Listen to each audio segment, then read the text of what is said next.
টি-20 বিশ্বকাপের আগে যুক্তরাষ্ট্রের বিপক্ষে দ্বিপাক্ষিক সিরিজ খেলতে বাংলাদেশ দল এখন অবস্থান করছে টেক্সাসের হিউস্টনে। আর সেখানেই এই প্রলয়ঙ্কারী বজ্রঝড় বয়ে গিয়েছে। বাংলাদেশ ক্রিকেট টিমও এই প্রলয়কারী ঝড়ের মুখোমুখি হয়েছে।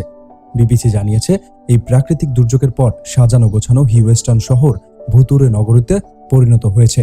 নিভে গিয়েছে ট্রাফিক লাইট, উড়ে গিয়েছে অফিসের জানালা, শহরের রাস্তা জুড়ে ছড়িয়ে ছিটিয়ে আছে কাচের টুকরো, গ্যাস লাইন ভেঙে গিয়েছে, বিচ্ছিন্ন হয়ে গেছে বিদ্যুতের তার। হিউস্টনের মেয়র জন হুটমার জানান, বজ্রঝড়টি 100 মাইল পার আওয়ার বেগে তাণ্ডব চালিয়েছে, যা অতীতে ব্যাপক ক্ষতি সাধন করা হারিকেন আইকের সমান। এমন পরিস্থিতিতে জরুরি প্রয়োজন ছাড়া সেখানকার অধিবাসীদের ঘরের বাইরে যেতে নিরুৎসাহিত করেছেন মেয়র। ইউটিলিটি ট্র্যাকার ও পাওয়ার আউটেজ .ইউএস জানিয়েছে, বৃহস্পতিবার গভীর রাত পর্যন্ত টেক্সাসে প্রায় 1 মিলিয়ন গ্রাহক বিদ্যুৎ সেবার আওতার বাইরে ছিলেন। এখনও লুইসিয়ানায় প্রায় 2.25 লাখ পরিবার বিদ্যুৎহীন।